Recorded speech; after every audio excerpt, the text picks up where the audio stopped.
Hi hello friends, welcome back to my channel. Friends, ನೀವು ನೋಡ್ತಾ ಇದ್ರ all in one tips channel. Friends, ಇವತ್ತಿನ ವಿಡಿಯೋದಲ್ಲಿ ಸಮ್ಮರಲ್ಲಿ ಯೂಸ್ ಆಗುವಂಥ ಕೆಲವೊಂದು ಟಿಪ್ಸ್ಗಳನ್ನು ತಿಳಿಸ್ತಾ ಇದ್ದೀನಿ. ಈ ಎಲ್ಲ ಟಿಪ್ಸ್ಗಳು ಗೊತ್ತಿಲ್ಲದೆ ನೀವು ತುಂಬ ಟೈಮ್ ಹಾಗೂ ಹಣನ ವೇಸ್ಟ್ ಮಾಡಿರ್ತೀರಾ. ಸೊ ಬನ್ನಿ, ಹಾಗಾದರೆ ವಿಡಿಯೋನ ಎಲ್ಲಿ ಸ್ಕಿಪ್ ಮಾಡದೆ ನೋಡಿ. ಈ ಎಲ್ಲ ಟಿಪ್ಸ್ಗಳು ನಿಮಗೆ ಖಂಡಿತ ಯೂಸ್ಫುಲ್ ಆಗುವಂಥ ಟಿಪ್ಸ್ಗಳನ್ನೇ, ಓಕೆನಾ? ಸೊ ಫ್ರೆಂಡ್ಸ್, ಬನ್ನಿ ಹಾಗಾದರೆ ಮೊದಲೇ ಟಿಪ್ ಯಾವುದಂತೇಳಿ ನೋಡ್ಕೊಂಡು ಬರೋಣ. ಸೊ ಇಲ್ಲಿ ನೋಡ್ತಾ ಇರ್ಬೋದು, ಮೊದಲೇದಾಗಿ ಈ ರೀತಿ ನಾವು ಚಾಕ್ಗಳನ್ನು ಮನೆಯಲ್ಲಿ ವೆಜಿಟೇಬಲ್ಸ್ ಕಟ್ ಮಾಡೋದಕ್ಕೆ, ಫ್ರೂಟ್ಸ್ ಕಟ್ ಮಾಡೋದಕ್ಕೆ ಯೂಸ್ ಮಾಡ್ತೀವಿ. ಎಷ್ಟು ಶಾರ್ಪ್ ಮಾಡಿಕೊಂಡ್ರು ಇದರ ಒಂದು ಶಾರ್ಪ್ನೆಸ್ ಹಾಳಾಗ್ತಾ ಇರುತ್ತೆ. ಸೊ ಅದನ್ನು ನೀವು ಈ ರೀತಿನೂ ಕೂಡ ಶಾರ್ಪ್ ಮಾಡ್ಕೊಳ್ಬೋದು. ಮನೆಯಲ್ಲಿ ನಾವು ಟೀ ಹಾಗೂ ತುಪ್ಪನ ಕಾಯಿಸ್ಬೇಕಾದ್ರೆ ಈ ರೀತಿ ಸ್ಟೀಲ್ನ ಒಂದು ಸ್ಟೈನರ್ನ ಯೂಸ್ ಮಾಡ್ತೀವಿ. ಈ ಒಂದು ಸ್ಟೈನರಲ್ಲಿ ಈ ಚಾಕನ್ನ ಈ ರೀತಿ ಮೂವ್ ಮಾಡ್ತಾ ಬಂದರೆ ಈ ಒಂದು ಚಾಕು ಬೇಗನೆ ಶಾರ್ಪ್ ಆಗುತ್ತೆ. ಸೊ ನೋಡ್ತಾ ಇರ್ಬೋದು ವಿಡಿಯೋದಲ್ಲಿ, ಮೊದಲಿದ್ದದಕ್ಕೂ ಇವಾಗೂ ಎಷ್ಟು ಡಿಫ್ರೆಂಟ್ ಕಾಣ್ತಾ ಇದೆ ಅಂತ. ಸೊ ಈ ಒಂದು ಟಿಪ್ಸ್ನ ಟ್ರೈ ಮಾಡಿ ನೋಡಿ, ಓಕೆನಾ? ಸೊ ನೆಕ್ಸ್ಟ್ ಟಿಪ್ ಬಂದು ಇಲ್ಲಿ ನೋಡ್ತಾ ಇದ್ರೆ, ಈ ರೀತಿ ಹಪ್ಪಳ ಸಂಡಿಗೆಗಳನ್ನು ಹಬ್ಬಗಳ ಟೈಮಲ್ಲಿ ನೀವು ಫ್ರೈ ಮಾಡ್ತಿರ್ತೀರಾ. ಸೊ ಫ್ರೈ ಮಾಡಿದ ನಂತರ ಹಪ್ಪಳ ಸಂಡಿಗೆನ ಎಣ್ಣೆಯಿಂದ ತೆಗೆದುಕೊಂಡ ನಂತರ ಒಂದು ಪ್ಲೇಟಲ್ಲಿ ತೆಗೆದುಕೊಳ್ತೀರಾ. ಆವಾಗ ಆಯಿಲ್ ಎಲ್ಲನೂ ಆ ಪ್ಲೇಟಲ್ಲಿ ಬಂದು ಆಯಿಲ್ ವೇಸ್ಟ್ ಆಗ್ತಾ ಇರುತ್ತೆ. 1 ಟೇಬಲ್ ಸ್ಪೂನಷ್ಟು ಆಯಿಲ್ ವೇಸ್ಟ್ ಆದ್ರೂ ಅದು ವೇಸ್ಟೇ ಅಲ್ವಾ. ಸೊ ಹಾಗಾಗಿ ನೀವು ಈ ರೀತಿ ಒಂದು ಕಡಕ್ ರೊಟ್ಟಿ ಅಂತ ಹೇಳ್ತೀವಲ್ವ, ಕಡ್ಡಿ ರೊಟ್ಟಿನ ತಗೊಂಡು ಅದರಲ್ಲಿ ನೀವು ಈ ಒಂದು ಹಪ್ಪಳ ಸಂಡಿಗೆನ ಎಣ್ಣೆಯಿಂದ ಸಪ್ರೇಟ್ ಮಾಡ್ಕೊಳ್ಳೋದ್ರಿಂದ ಈ ಒಂದು ರೊಟ್ಟಿಗೆ ಆ ಒಂದು ಆಯಿಲ್ ಸ್ಪ್ರೆಡ್ ಆಗೋದ್ರಿಂದ ಆ ಒಂದು ಆಯಿಲ್ ವೇಸ್ಟ್ ಆಗೋದಿಲ್ಲ. ಅದರಲ್ಲಿ ನೀವು ಬೆಳ್ಳುಳ್ಳಿ ಪುಡಿ ಏನಾದರೂ ಚಟ್ನಿನ ಹಾಕ್ಕೊಂಡು ತಿಂದರೆ ತುಂಬಾ ಟೇಸ್ಟಿಯಾಗಿರುತ್ತೆ. ಸೊ ಆಯಿಲ್ ಕೂಡ ವೇಸ್ಟ್ ಆಗೋದಿಲ್ಲ. ಸೊ ಟ್ರೈ ಮಾಡಿ ನೋಡಿ, ಓಕೆನಾ?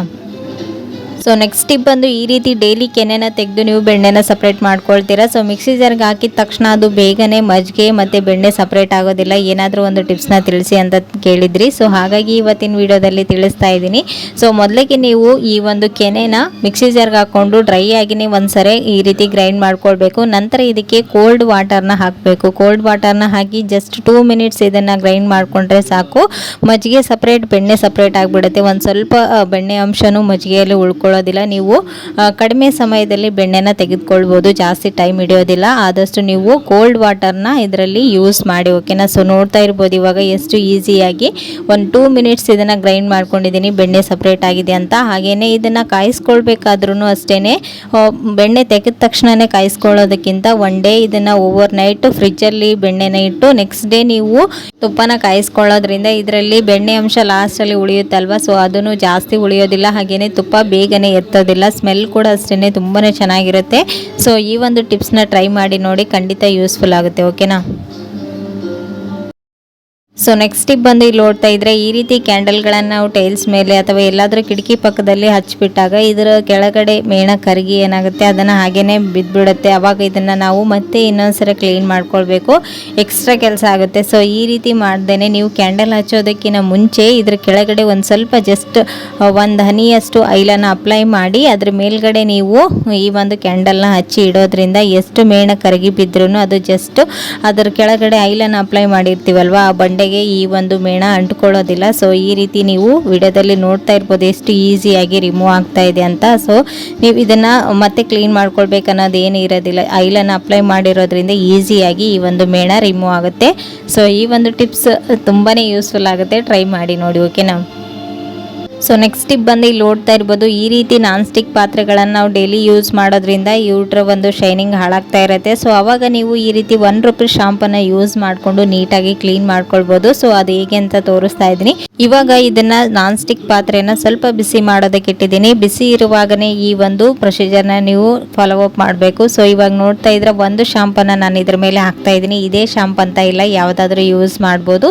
ಸೊ ಇವಾಗ ಇದನ್ನು ಶಾಂಪನ್ನು ಹಾಕಿ ನೀಟಾಗಿ ಈ ರೀತಿ ಸ್ಪ್ರೆಡ್ ಮಾಡ್ಕೊಳ್ಬೇಕು. ನಂತರ ಇದಕ್ಕೆ 1 ಟೇಬಲ್ ಸ್ಪೂನಷ್ಟು ಅಡುಗೆ ಸೋಡಾನ ಹಾಕಿ ಒಂದು ಸ್ವಲ್ಪ ನೀರನ್ನು ಹಾಕಿ ಈ ರೀತಿ ಇದನ್ನು ಬಿಸಿ ಮಾಡ್ತಾನೆ ಹೋಗಬೇಕು. ಇದು ಒಂದು ಸ್ವಲ್ಪ ಗಟ್ಟಿ ಹದಕ್ಕೆ ಬಂದ ನಂತರ ಇದರ ಒಂದು ಮೇಲ್ಗಡೆ ಇರುವಂಥ ಕೊಳೆ ಎಲ್ಲನೂ ನೀಟಾಗಿ ಬಿಟ್ಕೊಳ್ಳುತ್ತೆ. ಸೊ ನೋಡ್ತಾ ಇರ್ಬೋದು ಇವಾಗ ಸ್ಟವ್ ಆಫ್ ಮಾಡಿಕೊಂಡು ಇದನ್ನು ಒಂದು ಸ್ಕ್ರಬ್ಬರಿಂದ ಈ ರೀತಿಯಾಗಿ ಇದನ್ನು ಸ್ಕ್ರಬ್ ಮಾಡ್ಕೊಳ್ಬೇಕಷ್ಟೇ. ಸೊ ತುಂಬಾ ಚೆನ್ನಾಗಿ ಕ್ಲೀನ್ ಆಗುತ್ತೆ, ಹೊಸದ ಥರ ಕಾಣಿಸ್ತಾ ಇರುತ್ತೆ. ಸೊ ನೋಡ್ತಾ ಇರ್ಬೋದು ಇವಾಗ ನಾನು ವಾಶ್ ಮಾಡ್ಕೊಂಡ್ಬಂದು ತೋರಿಸ್ತಾ ಇದ್ದೀನಿ.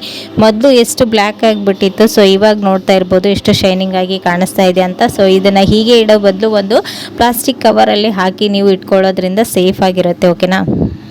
ಸೊ ನೆಕ್ಸ್ಟ್ ಟಿಪ್ ಬಂದು ಇಲ್ಲಿ ನೋಡ್ತಾ ಇರ್ಬೋದು, ಈ ರೀತಿ ಹಸಿ ತೆಂಗಿನಕಾಯಿಗಳನ್ನು ನಾವು 1 ಡೇ ಇಲ್ಲ 2 ಡೇಸ್ ಔಟ್ಸೈಡ್ ಇಟ್ಬಿಟ್ರೆ ಇದು ಬೇಗನೆ ಹಾಳಾಗ್ತಾ ಇರುತ್ತೆ, ಹಾಗೆ ಸ್ಮೆಲ್ ಆಗುತ್ತೆ. ಸೊ ಈ ರೀತಿ ಇಡೋದ್ರಿಂದ ನೀವು ಇದನ್ನು 1 ವೀಕ್ವರೆಗೂ ಫ್ರೆಶ್ ಆಗಿ ಯೂಸ್ ಮಾಡ್ಬೋದು. ಸೊ ಅದು ಹೇಗೆ ಅಂತೇಳಿ ತೋರಿಸ್ತಾ ಇದ್ದೀನಿ. ಇಲ್ಲಿ ನೋಡ್ತಾ ಇದ್ರೆ ಮೊದಲೇದಾಗಿ ಇದನ್ನು ಚಿಪ್ಪಿಂದ ಸಪ್ರೇಟ್ ಮಾಡಿ ಒಂದು ಸ್ವಲ್ಪ ಸಾಲ್ಟ್ ಅಥವಾ ಅಡುಗೆ ಸೋಡಾನ ಹಾಕಿ ಒಂದು ಸ್ವಲ್ಪ ಕ್ಲೀನ್ ಮಾಡ್ಕೊಳ್ಬೇಕು. ನಂತರ ಇದಕ್ಕೆ ಒಂದು ಸ್ವಲ್ಪ ಈ ರೀತಿ ಕೊಬ್ಬರಿ ಮುಳುಗುವಷ್ಟು ನೀರನ್ನು ಹಾಕಿ ನೀವು ಇಡೋದ್ರಿಂದ ಇದು ಔಟ್ಸೈಡ್ ಇಟ್ಟರು ಫ್ರಿಜ್ ಇಲ್ದೇನೆ ಫ್ರೆಶ್ ಆಗಿರುತ್ತೆ. ಹಾಗೆಯೇ 2 ಡೇಸ್ಗೆ ಒಂದ್ಸರಿ ಈ ನೀರನ್ನು ನೀವು ಚೇಂಜ್ ಮಾಡ್ತಾ ಇರಬೇಕು.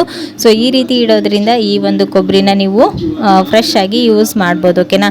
ಸೊ ಫ್ರೆಂಡ್ಸ್, ನೋಡಿದ್ರಲ್ವಾ ಇವತ್ತಿನ ಈ ಎಲ್ಲ ಟಿಪ್ಸ್ಗಳು ನಿಮಗೂ ಕೂಡ ಖಂಡಿತ ಯೂಸ್ಫುಲ್ ಆಯ್ತು ಅಂತ ಅಂದ್ಕೊಂಡಿದ್ದೀನಿ. ಯೂಸ್ಫುಲ್ ಆದರೆ ಪ್ಲೀಸ್ ಒಂದು ಲೈಕ್ ಕೊಡೋದನ್ನು ಮರಿಬೇಡಿ. ಮತ್ತು ನಾಳೆ ಹೊಸ ಟಿಪ್ಸ್ಗಳೊಂದಿಗೆ ಮತ್ತೆ ನಿಮ್ಮನ್ನ ಮೀಟ್ ಮಾಡ್ತೀನಿ ಫ್ರೆಂಡ್ಸ್. ಅಲ್ಲಿವರೆಗೂ ಟೇಕ್ ಕೇರ್, ಬಾಯ್.